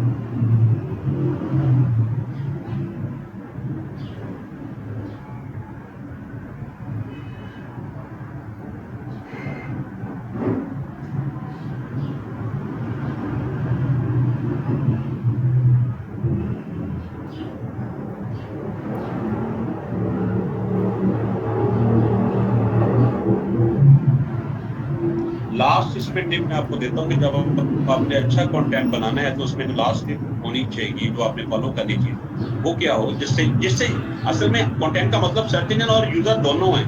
आपने अपनी वेबसाइट का बाउंस रेट कंट्रोल रखना है, आपने वेबसाइट की अपनी गूगल में रैंकिंग बरकरार रखनी है। उसके लिए सारी हम कंटेंट राइटर को जो गाइड करते हैं, जो ट्रेन करते हैं कि भाई आपने ध्यान में रखना। अगली बात आप देखें कि आप थोड़ा सा इन्वेस्ट करें इसके ऊपर। आप आप वेबसाइट में जो ग्राफिक लगाते हैं उसमें थोड़ा सा इन्वेस्ट करें। बात दफा हम क्या करते हैं कि आर्टिकल बड़ा अच्छा बना लेते हैं, इंटरनेट से पिक्चर उठाई उठा के लगा दी, ऐसे ग्राफिक उठाई उठा के ऐसे लगा दी, उसको पढ़ा भी नहीं। बात दफा लोगों को भी किसी कंपनी का लगा होता है, बात दफा किसी कंपनी के किसी के नंबर भी लगे होते हैं, उठा के ऐसी भी अपनी वेबसाइट पे फिट कर देते हैं। बच्चों अगर आप एक ऐसी ग्राफिक लगा रहे हैं जो सारे लगा रहे हैं, आप भी वही लगा रहे हैं। देखिए नॉर्मली होता है गूगल में लोग सर्च करते हैं, पहले 10-15 पिक्चर देखते हैं, जो सबको वही अच्छी लगती है उठा के लगा देते हैं, और आपने भी वही लगानी, मैंने भी वही लगानी, तो वो आर्टिकल यूजर को अट्रैक्ट नहीं कर पाएगा, यूजर को कुछ नया नजर नहीं आएगा। उस आर्टिकल ने कल को सर्च इंजन में जाना है, उस आर्टिकल ने कल को सोशल मीडिया में जाना है, फेसबुक पे उसका नजर आना है उसमें। आप अपने ग्राफिक के ऊपर इन्वेस्ट करने का मतलब था खुद डिजाइन करें, डिजाइनर अरेंज करें और नया मैसेज दें उसके अंदर। आपके आर्टिकल की समरी आपकी ग्राफिक के अंदर होनी चाहिए, उसकी क्वालिटी, उसका साइज, उसके अंदर मैसेज क्या दे रहे हैं आप। क्योंकि ध्यान में रखना कि आर्टिकल की जो सबसे पहले चीज स्पेशली सोशल मीडिया के अंदर आपकी ग्राफिक ही यूजर को क्लिक करवाती है। सोशल मीडिया के अंदर जो चीज सबसे पहले क्लिक करवाती है यूजर को, वो उसकी ग्राफिक। ग्राफिक अच्छी नहीं है तो क्लिक नहीं मिलता।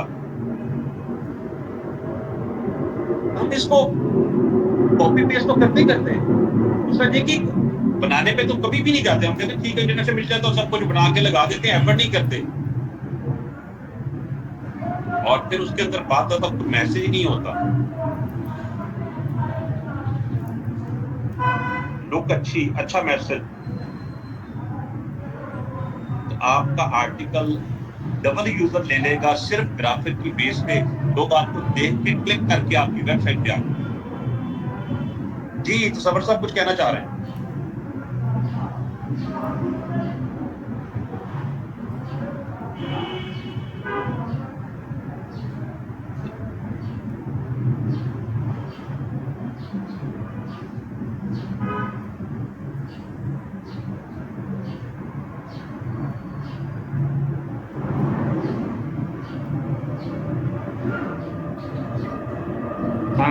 नहीं साहब, ये हमारे साथी साहब फिर आ गए, काइंडली इनको डिस्कनेक्ट करके मीटिंग आईडी लॉक कर दें।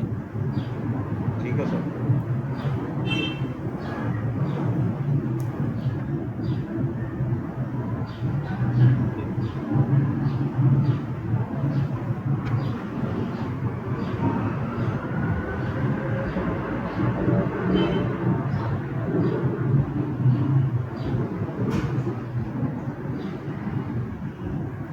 तो ग्राफिक के लिए आपके पास कोई खुद आपको एफर्ट करनी पड़ेगी, जब ज्यादा बेहतर होगा कि आप किसी को अटैच कर लें, या जो फ्रीलांसर को बंदा आपके लिए अच्छा काम कर दे, जिसकी ग्राफिक अच्छी हो।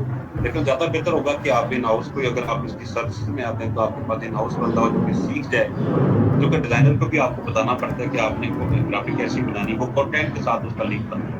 तो ये कुछ टिप्स थी जो मैंने आपको दी, जब आपने एक अच्छा कंटेंट बनाना है जिससे आपको रिजल्ट अच्छा आएगा, जिससे ये जो टिप मैंने दी इसका मतलब और परमानेंट रैंकिंग हो सकती है, आपका क्लिक बेहतर होगा, आपका बाउंस रेट कंट्रोल रहेगा, और आप जल्दी रैंक कर सकेंगे अगर आप इन टिप्स को फॉलो करेंगे। अभी मैंने वो बेसिकली कॉपी पेस्ट करने की बात नहीं की, इसमें ऊपर आपने दिया है कि आपने इन चीजों को फॉलो करना जब आपने। इसमें कोई क्वेश्चन हो तो बात करें।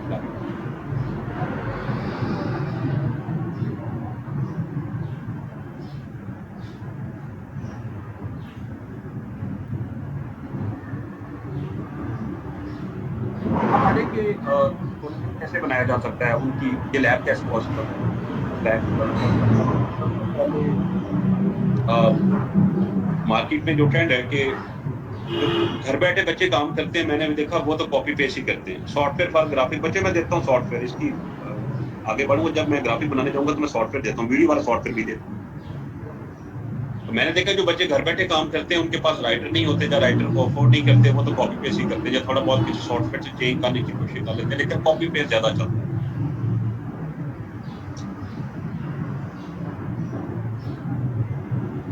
उसके लिए बेहतर होगा कि अगर कोई बंदा लिख सकता है, उस जिसको राइटर, कंटेंट राइटर कहा जाता है। अब मैं बताता हूँ कंटेंट राइटर का प्री रेक्विजिट क्या होता है। कंटेंट राइटर कौन होगा? नंबर 1, अगर इसको लिखना है जो हमने बात की, उसके लिए आपको कंटेंट राइटर चाहिए। कंटेंट राइटर की डेफिनेशन ये होती है कि सबसे पहले तो इंग्लिश हो, जिस लैंग्वेज में लिखना है। नंबर 2 पे जो सबसे इंपॉर्टेंट है,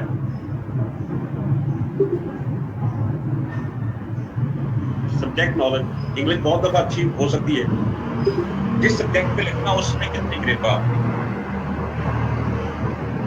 दूसरी बात कि आपकी राइटिंग स्किल, और नंबर 4 पे आ जाए कि आपके पास एसईओ एक और ऐड कर लें। अगर ये 4 चीजें आप में हैं तो एक अच्छा राइटर, आप अच्छी जॉब मार्केट में राइटर की कर सकते हैं, हाईली पेड जॉब हो सकती है अगर आपके पास ये 4 ऑप्शन हो। मैंने कहा इंग्लिश है, सब्जेक्ट नॉलेज होना चाहिए, राइटिंग स्किल है, और आपको अगर एसईओ का भी पता है, क्योंकि जो मैंने टिप्स दी हैं ये कुछ एसईओ के हवाले से टिप्स।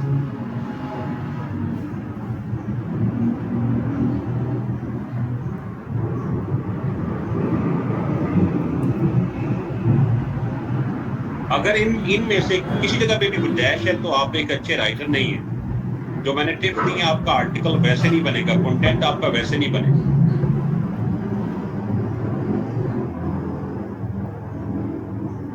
उसकी रीजन है जो आपने अपलोड करना है वो यूजर ने रीड करना है, वो सर्च इंजन ने रीड करना है। हो सकता है जो आप अपलोड करें वो आप कोई सिस्को के बारे से अपलोड करें, हो सकता है वो सिस्को की कंपनी का सीईओ वो रीड कर रहा हो, आप कोई ऑपरेटिंग सिस्टम के बारे से अपडेट करें, हो सकता है बिल गेट की नजर से गुजरे। इसलिए अगर आप अच्छा कंटेंट नहीं रखेंगे तो यूजर, आपको अपनी वेबसाइट से पता चल जाता है कि आपके यूजर वापस कितने आते हैं। फर्ज करें आपकी वेबसाइट पे लास्ट मंथ पे 1000 यूजर आया था, अब उसमें से नेक्स्ट मंथ में देखेंगे न्यू यूजर कितने और आपके ओल्ड यूजर कितने। ओल्ड यूजर का ताल्लुक आपके कंटेंट के साथ, अगर आपके यूजर वापस नहीं आते तो इसकी वजह ये भी हो सकती है कि आप अच्छी इंफॉर्मेशन नहीं दे रहे, आप अच्छा कंटेंट नहीं दे पा रहे, आप अच्छी ग्राफिक नहीं दे पा रहे, आपको इंटरेस्टिंग स्टोरी नहीं बनानी है। यूजर आता है दोबारा नहीं वापस आता, और वो वेबसाइट कभी सक्सेसफुल नहीं होती जिसके यूजर वापस नहीं आते। आपको 10, 20, 30% यूजर हर माह वापस आना चाहिए, तब आपकी ट्रैफिक ग्रो करेगी। अदरवाइज अगर आपके न्यू यूजर ज्यादा रहेंगे, पुराने यूजर वापस नहीं आएंगे, तो आप बहुत ज्यादा ट्रैफिक नहीं ले पाएंगे, क्योंकि पुराने वापस नहीं आते, न्यू वही रहेंगे जितने थे। अगर पुराने भी ऐड फर्ज करें आज 1000 यूजर आता है, कल उसमें से अगर 10% भी वापस आ जाते हैं तो न्यू भी होंगे, 10% कल वाला आ जाएगा, एक दिन फिर गुजरेगा, न्यू भी होंगे, फिर 2-3 आपके वो भी साथ होंगे, आपका टोटल अच्छा बनता जाएगा, आपका ग्राफ स्टेप बाय स्टेप ऊपर जाता जाएगा। इसका मतलब है कि आपने पुराने यूजर लाने के लिए ये ऐसा राइटर आपके पास है।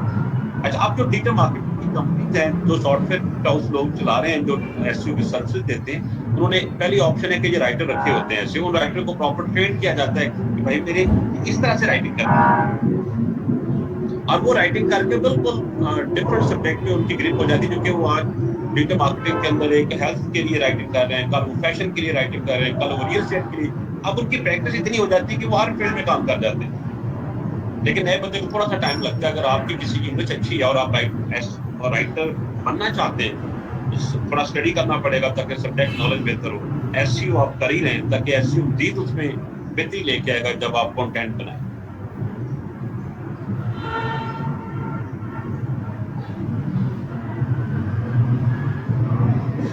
बट इस जगह इस लेवल तक मैंने बात की है कि जो कंटेंट राइटर की मैंने कुछ टिप्स बताई हैं कि राइटर में 4 खूबियां हो तो हम उसको राइटर मानते हैं, और हमारे यहाँ बहुत कम लोग हैं जिनमें जो चारों चीजें मिलती हैं। इंग्लिश बहुत अच्छी होती है, समटाइम लोगों की सब्जेक्ट का नहीं पता होता, राइटिंग स्किल नहीं होती, एसईओ बिल्कुल नहीं जानते, उस आर्टिकल पे डबल एफर्ट हो जाती है आपकी, लिखने वाला अलग एफर्ट लगा रहा है, एसईओ वाला बंदा फिर एफर्ट कर रहा है।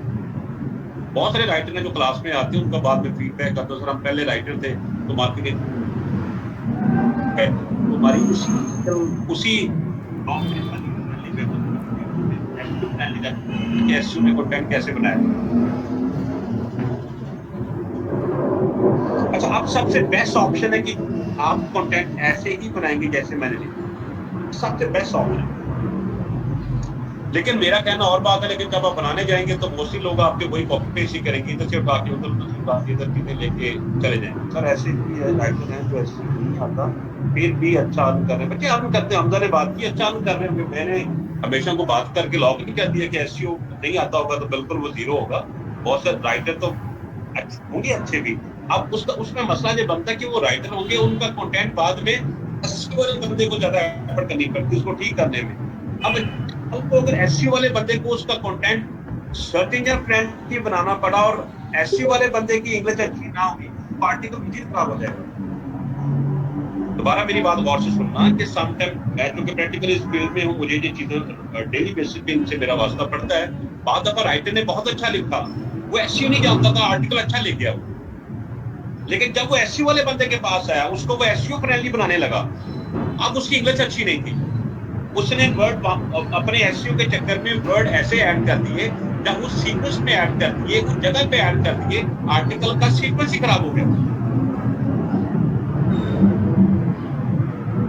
राइटर तो देखे चला जाएगा, बाद में जो वेबसाइट पे लगना है तो वो एसईओ वाले बंदे ने फिर फर्दर लगाना है, तो ये इशू भी आगे चल के आता, फिर आपको एसईओ वाला बंदा भी वो चाहिए होगा जिसकी इंग्लिश बहुत ज्यादा अच्छी हो, ताकि वो डिफरेंट व्यूअर को आर्टिकल में एडजस्ट करना सीखे, उसमें डिफरेंट तरह के एलएसए वर्ड एडजस्ट करना सीखे। हाँ ये भी हो सकता है, चलो आप उस राइटर को थोड़ा सा गाइड कर दें ना, वो पूरा एसईओ सीखे, उसको थोड़ा सा ट्रेन कर दिया जाए कि भाई ये चीजों का आपने ख्याल रखना है, देन वो अच्छा लिख सकता है। हमजा साहब कहीं आप राइटर तो नहीं है जो इतनी जल्दी बोल रहे हैं आप क्लास में? ये सर राइटर नहीं हूँ, लेकिन मेरे पास एक राइटर है बोला है।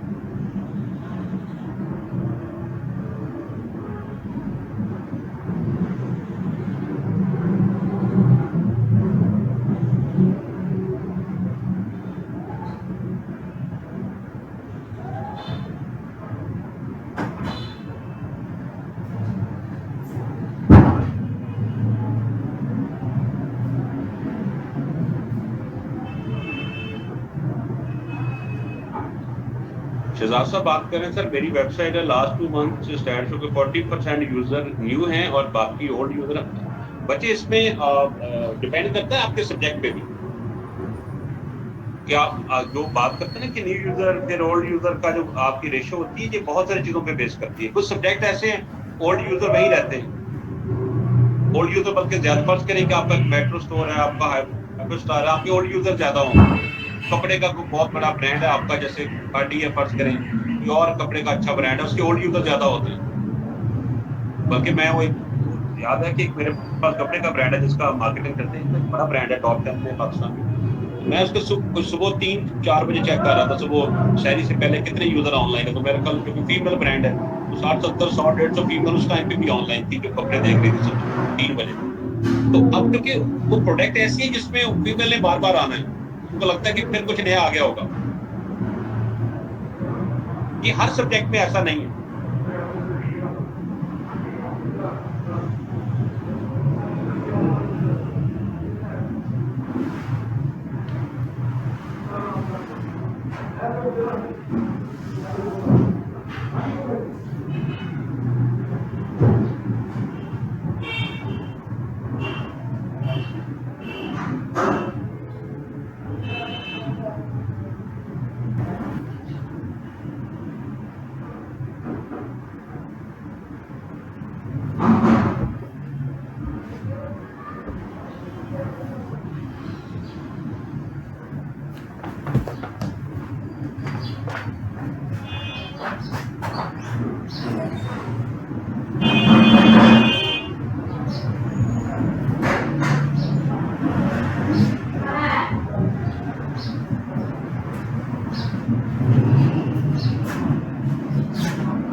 जो लोग स्टूडेंट्स हैं वही क्लास में बैठा करें, वरना सारी क्लास डिस्टर्ब होगी, टाइम आपका वेस्ट होगा, बार बार उनको हम आउट करेंगे फिर इन करेंगे, उससे बेहतर है कि आप किसी से आईडी शेयर ना करें।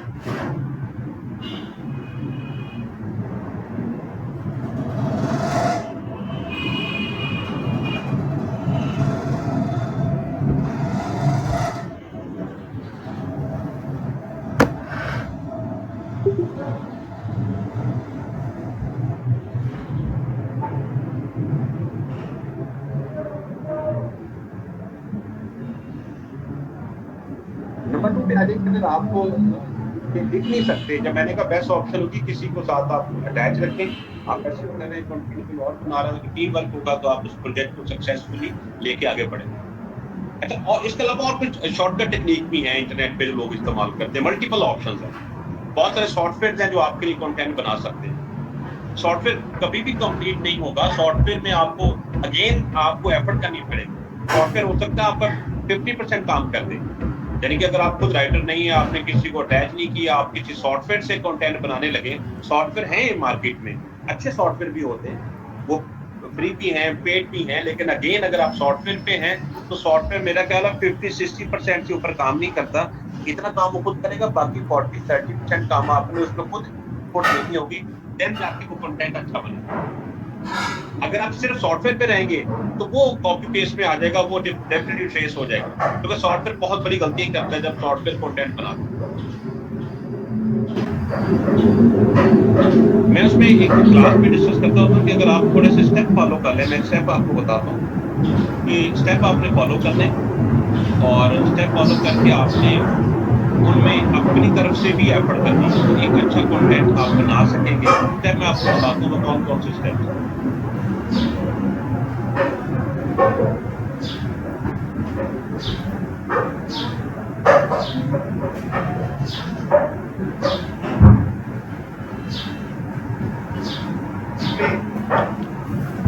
एक सॉफ्टवेयर बेस्ट रिजल्ट दे सकता है, लेकिन आपने जल्दी नहीं करनी क्वेश्चन करने में, स्टेप जब पूरे होंगे तो फिर आपने ओके करने में। एक अच्छा सोर्स हो सकता है कि अगर आप पढ़ के गूगल ट्रांसलेटर को इस्तेमाल करें, काफी हेल्प करेगा आपकी, लेकिन जब आपको सब्जेक्ट नॉलेज आपके पास होगा, गूगल ट्रांसलेटर आपको हेल्प करेगा।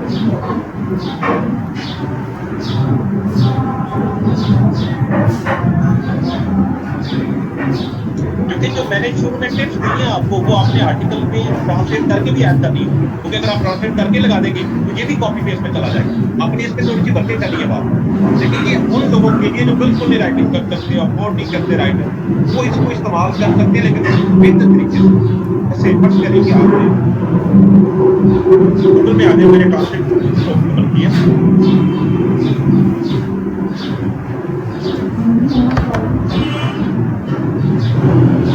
सबसे पहले आप देखिए कि आपको क्या किस तरह का कंटेंट चाहिए। एक चीज आपने देर में रखी है, अगर आपको अच्छा कंटेंट चाहिए तो जितनी भी वेबसाइट मार्केट में होती है, सब वेबसाइट के नॉर्मली ब्लॉग, वेबसाइट के अंदर ब्लॉग भी ऑप्शन होती है। मैं लिखता हूँ इसको.com, पॉसिबल है इनका भी ब्लॉग होगा।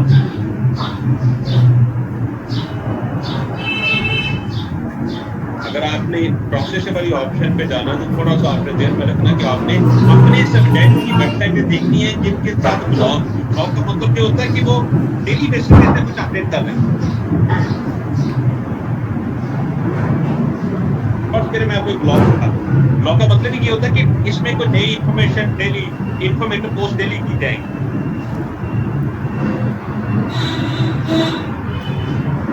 देखिए मैंने वेबसाइट नेम स्लैश ब्लॉग, बाद में लोगों ने ब्लॉग डैश वेबसाइट का नेम रखा होता है, बाद में वेबसाइट का नेम स्लैश ब्लॉग, दोनों ऑप्शन है।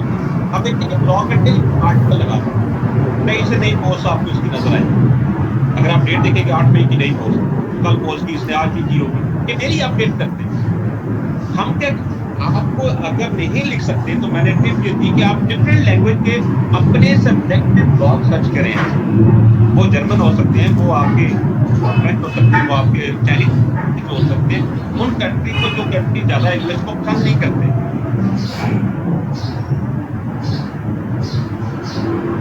ये मैंने कहा दूसरा मेथड है कि अगर आपने कॉपी पेस्ट करना है तो उससे 1000 टाइम बेटर है। क्या फिक्र है?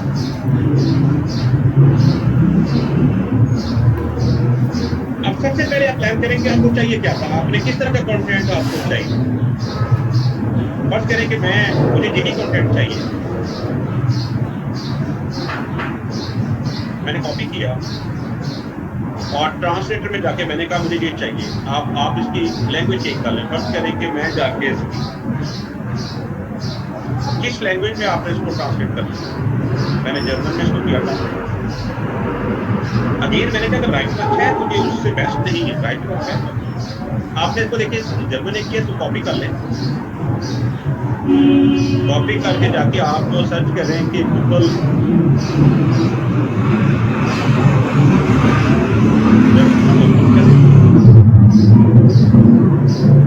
मिल गया आपको, इसमें जाके आप जो ट्रांसलेट किया हमने सर पॉसिबल चांस होगा कि जितना कंटेंट आपको दिखाएगा, क्योंकि आपने इंग्लिश में सर्च नहीं किया, जर्मन में सर्च किया, तो आपको देखिए कि वेबसाइट से भी कोई नजर आना शुरू होगी जो उनकी लोकल की वेबसाइट। आप इन वेबसाइट को जहां क्लिक करके यही ट्रांसलेट कर सकते, ऑप्शन होगी आप वैसे भी ओपन कर सकते, ट्रांसलेट पे क्लिक करेंगे तो गूगल आपको यही दिखा देगा ट्रांसलेट करके, आपको यही पता चल जाएगा वेबसाइट कितना अच्छा कंटेंट इसके पास। आप ये देखिए इसमें आपको ट्रांसलेट करके दिखाया कंटेंट सारा,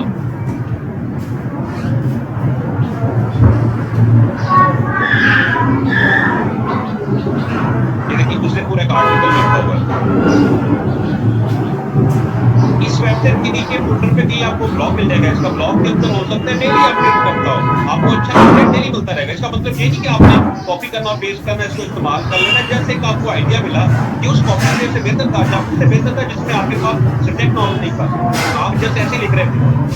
लेकिन ये बड़ी वेबसाइट इस कंट्री की है, उस इंडस्ट्री की बड़ी वेबसाइट है, उसका कंटेंट ज़्यादा अच्छा होगा, आपने कंटेंट का पकड़ और जहाँ लेके आगे फर्ज करें कि ये उसका कंटेंट आपने ये इसका ट्रांसलेट किया, आप देखिए इसको बात लेके आ जाए, ये लाके आपने इसको पेस्ट किया,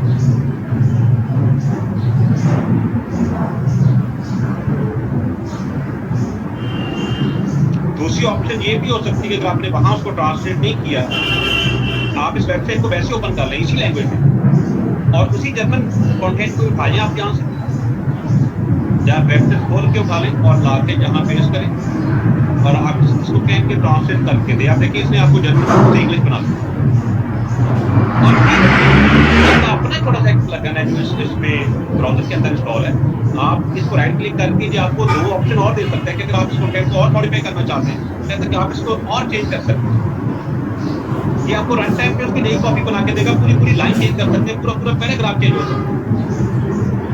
अगर आपको लगता है जो आपने ट्रांसलेट किया तो उससे मैच करे, वैसे चांस होगा मैच कम करेगा, लेकिन कर भी रहा है तो आप इसको ऐसे करके जहाँ से चेंज करो और चेंज करवा राइट क्लिक, ये देखिए खुद ही आपको चेंज करके देगा नहीं को। जब तो आप इसको ट्रांसलेट कर, पहला स्टेप था कि आपने ट्रांसलेट किया, दूसरा था कि आपने इस टूल से उसको मॉडिफाई किया और बेहतर किया, तीसरा था कि आप उसको वर्ड में लाके इस आर्टिकल को दोबारा से रीराइट कर कुछ लोकल अपना टच दें, बिल्कुल कॉपी पेस्ट ना इसको लगा दें, इसको रीराइट कर, क्योंकि आपको अच्छा कंटेंट मिला, अच्छी वेबसाइट से आपने ट्रांसलेट किया, लैंग्वेज अच्छी होगी, आप अपनी तरफ से इसको एसईओ फ्रेंडली बना लें, अपनी तरफ से इसको तो 10-20% इसको मॉडिफाई कर दें, इसमें अपनी तरफ से थोड़ी सी खुद एफर्ट कर लें। मैं कहता हूँ अगर आप तीनों स्टेप कर देंगे तो मेरा कल जिस तरह के हमारे लोकल राइटर लिखते हैं उनमें से 80% से बेहतर कंटेंट बन जाएगा जो हमारे राइटर लिखते हैं बगैर सब्जेक्ट नॉलेज। और वैसे भी जब हम एसईओ की सर्विस में होते हैं तो हमारे पास सेम टाइम पे कोई 50 डिफरेंट सब्जेक्ट का काम में भी हो रहा हो, आपको ज्यादा कंटेंट चाहिए होता है, आपका राइटर बात को क्वालिटी नहीं दे सकता क्योंकि नया सब्जेक्ट डेली नया सब्जेक्ट आ रहा है, डेली नए से नए सब्जेक्ट का क्लाइंट आपके पास आ रहा है। अगर आप इसको ट्रांसलेट करें, गूगल के टूल से उसको चेंज करें, फिर इसको दोबारा 20-30% इसको मॉडिफाई कर लेंगे तो मैं गारंटी से कहता हूँ ये आर्टिकल कहीं कॉपी पेस्ट में नहीं आएगा, आप अपलोड करें विद आपको टॉप पे पूरा भी नजर आ रहा हो। क्योंकि ये टिप 2 थी, अगर राइटर अच्छा है तो फिर ये अच्छा नहीं है, अगर राइटर नहीं है तो उससे बेस्ट अगर राइटर होता है जिसकी लैंग्वेज या सब्जेक्ट नॉलेज नहीं है तो फिर जो बेस्ट कि आप इस तरह 2-3 स्टेप इसमें करके इसको डिलीट कर दो, इसको एंड पे जाके 10-20% खुद से मॉडिफाई कर लो, इसको लोकल टच में लेके आ जाए। हो सकता है पहले जर्मन था, आप इसको पाकिस्तानी टच में टच दे दो, तो ये बेहतर एक काम निकलेगा। जी बच्चों, कहाँ तक कोई कानून को बात करना चाहे, क्लास ऑफ करने की क्वेश्चन हो तो बात करें।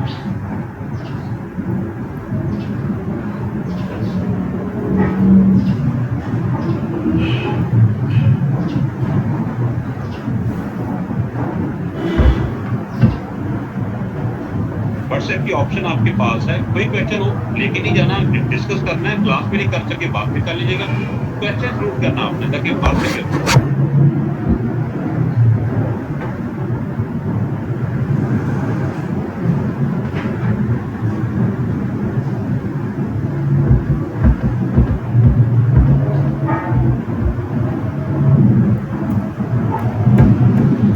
सभी ने पूछा विजुअल कंटेंट, बिल्कुल, अगर टेक्स्ट भी पता चल जाता है, अगर आपके पास कोई इमेज है, गूगल में जाके भी इमेज सर्च करें, गूगल आपको बता देगा ये इमेज कहाँ पड़ा हुआ है, इमेज भी कॉपी पेस्ट में आता है।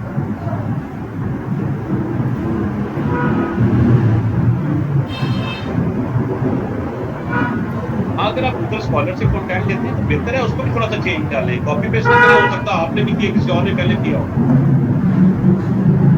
हम सब कह रहे हैं कि पॉसिबल है कि जो जर्मन आपने ट्रांसलेट किया पहले किसी ने किया हो, तो इसलिए मैंने कहा ज्यादा बेस्ट प्रैक्टिस होती है कि आप लोकल वेबसाइट है उनकी ढूंढें, बड़ा ब्रांड ना उठाएं, लोकल उनकी जो वेबसाइट है .de एक्सटेंशन के साथ वो लें, लेकिन जो बड़े ब्रांड की वेबसाइट अगर टॉप पे है तो वो ना उठाएं, बिल्कुल पॉसिबल है कि पहले ट्रांसलेट करें। लेकिन मैंने कहा ट्रांसलेट करके आपने एज इट इज लगाना, उसके अंदर भी आपने मॉडिफिकेशन करनी है, फिर इस्तेमाल करना है, किसी और ने भी ट्रांसलेट किया होगा, ठीक है, रिकॉर्डिंग मैं नहीं करता, अगर आपने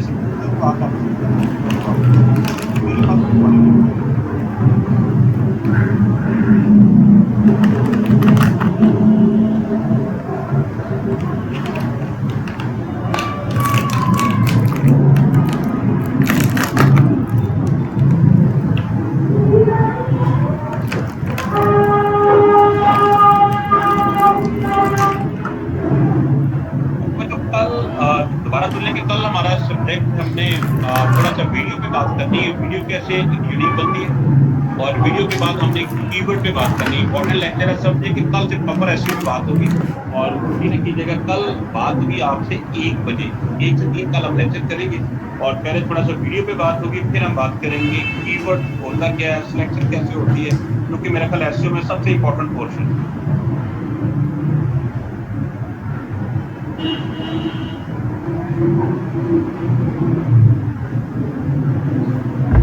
ठीक है बच्चों, कल मुलाकात करते हो, क्या